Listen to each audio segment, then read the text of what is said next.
Join us as we take a tour of a parrot sanctuary in Hope Valley, Rhode Island.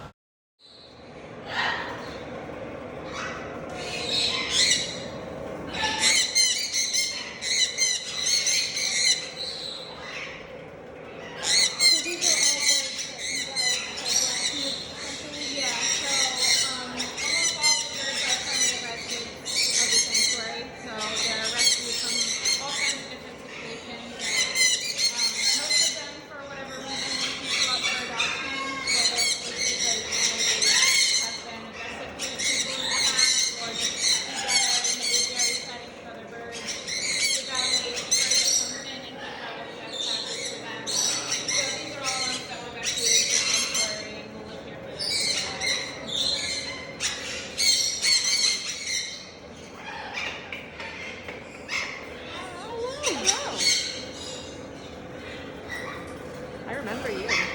Yeah, right. You're hard to forget. No. Very impressive.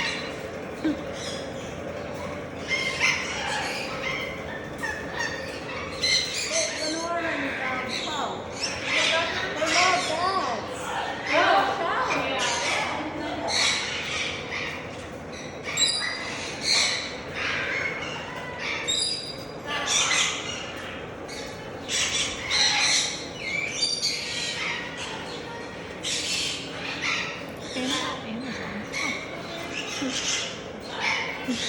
So this is one of our volunteers, Dorian. She's giving the birds a bath. Okay. Especially on the hot days, a lot of them love to take a stray bath. Thank you. Hello. Saying hello?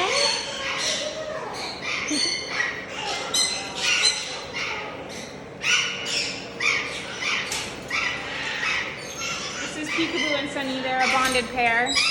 So they spend all their time together. They do everything together. Okay.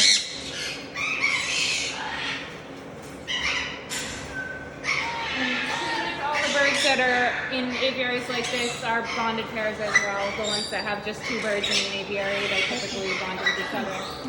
And sometimes in the larger community aviaries, they just sort of have friendships and not necessarily a mate. Okay.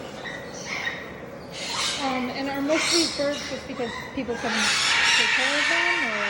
Yeah, so we hear every reason that you could really think of that someone can't take care of their birds, but the bottom line is really that they're wild animals, so they're not like cats and dogs that have been domesticated over thousands of years. So people see like a YouTube video of a cockatoo being really cute online, and then they think they can handle it, but they need so much socialization and attention, and realistically, people who go to work can't give them everything that they need, so then they develop all kinds of behavioral problems, screaming and aggression and all that stuff. And then even people who take really good care of their birds, they live so long that a lot of times the bird will outlive the person. Gotcha. So Yeah. it's really just not viable. They're not meant to be pets. They're not meant to be pets. Yeah. Like him are very friendly and they might fly onto your shoulder.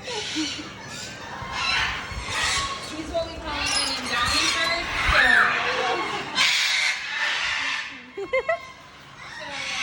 was really well taken care of and loved, but his family couldn't continue caring for him. So they placed him here with a donation in the amount that it will cost. He will sit outside this aviary with other Amazons for a while until we figure out if they seem compatible. Then we'll put his cage. Sorry about the noise. No, it's okay. We'll put his cage inside, so we can sort of evaluate if this is a good match for him for his permanent aviary. He's a bird that was really aggressive towards people and really, really interested in making friends with other birds. Okay. So he'll do well here. He'll probably find a mate. Yeah, and definitely.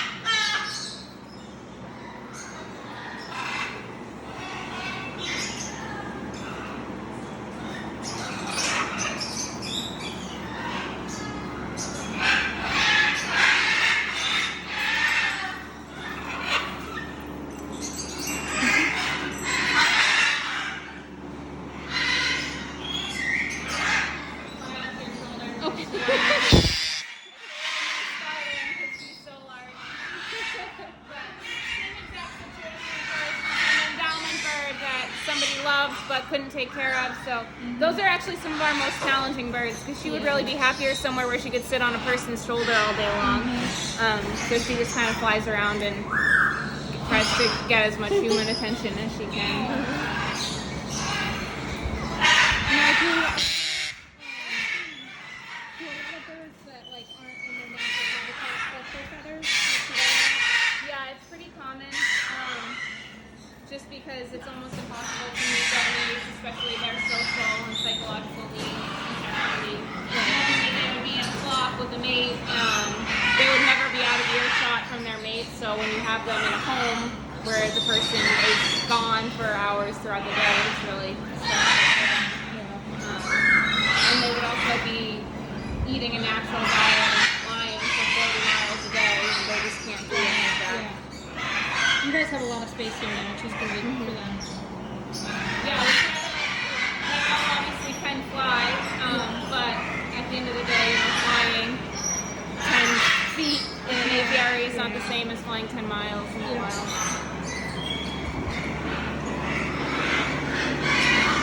We actually have 4 red birds at the shelter right now.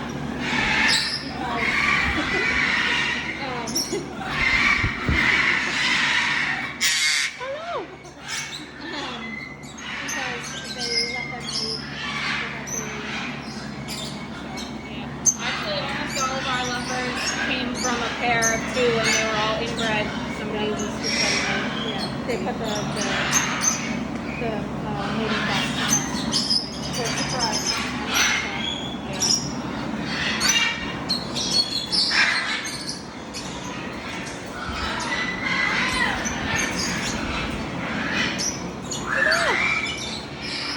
So are these all the old? Yeah, these are our senior animals, so you can see they have a lot more perching and stuff like that, so they can move around more easily, and they have ladders that go down to the floor, so if they fly down, they can climb back that's up. awesome. Like a senior home, senior citizen home. That's so cute.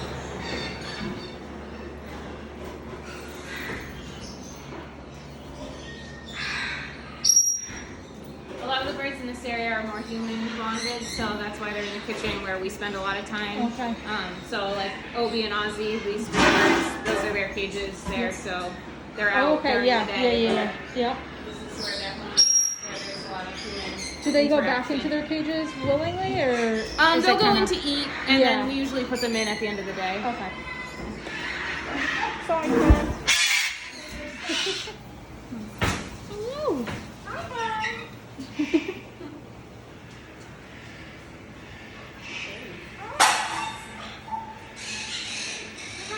Do any of them have like a favorite snack or anything, or like a treat? Yeah, they all pretty much love pistachios. Some of them really like pine nuts, and if you give them any kind of like bird-safe human food, they love it. Crackers and things like that. That's cool. But we use pistachios usually as our main sort of reinforcer for getting them to go in their cages. Yeah, It's like a little that. incentive. This is our quarantine room, so these are all new birds that are just coming in. They get vetted before they can come out and join the rest of the population. Very cool. How many birds do you think you guys take in a year, typically? I would have to go in and look at our numbers. I can email you. I Yeah, think it's no worries. probably we take in maybe like 5 birds a month. Oh wow. Okay. And we receive about 700 requests for surrender every year. Wow. We never just turn people away. A lot of times we can help them with like training if they're just having issues with their birds screaming all the time. We'll try to help birds keep their homes as much as possible. Yep. And that 5 a year is for sanctuary. We'll also take in additional for adoption. We probably adopt out about 50 birds Okay. a year. Okay.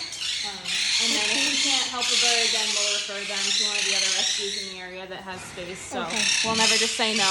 Right.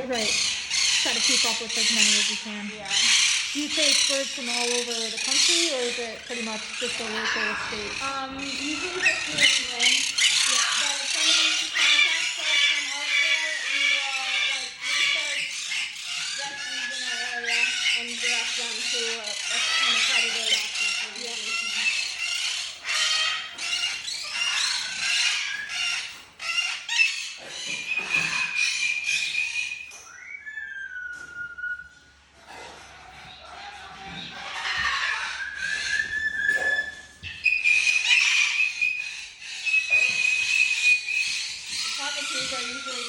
personable. They'll probably want to come say hi. Recommend you guys outside to see our outdoor aviaries as well. That'd be awesome. You can see all the aviaries have Yep. open doors. They can fly outside. Very cool. Do they do well in the heat? Most of them would live in a climate that is probably around like 75 degrees all year round. So once it starts getting up to like 90, it can be tough for them. They do get hot, so that's why we give spray bath. Most of them have water trays that they can bathe in. But actually, even the larger birds like to bathe in little tiny dishes. I think because in the wild, they would go in like a tree cavity that's collecting water or something like that. So like we'll give them a big huge water tray like that to bathe in, and they'll still be trying to stuff themselves into their little tiny water dish. It's really cute. That is cute. Yeah, we do what we can to keep them cool. They like the warm weather, but once it starts to get up like past 90, it gets tough. Right, yeah. Hi. Hello.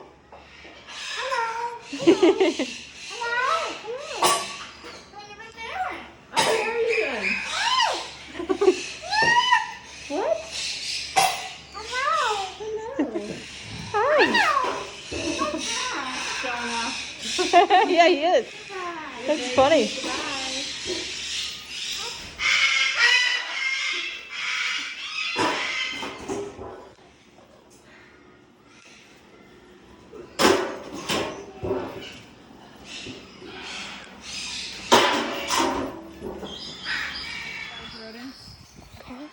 These were rescued from a roadside zoo that got closed down by the USDA.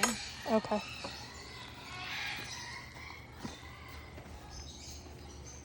Hello.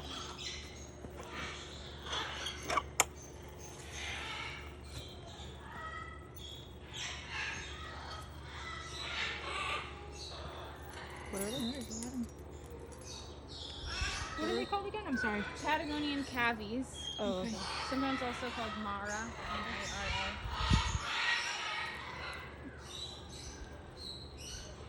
I feel like these were in here last time. No, I don't think so.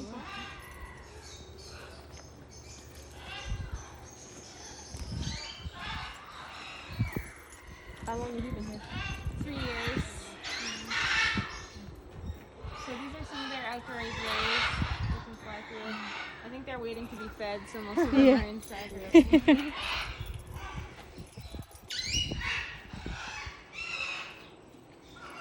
Some of the little birds down here might be outside.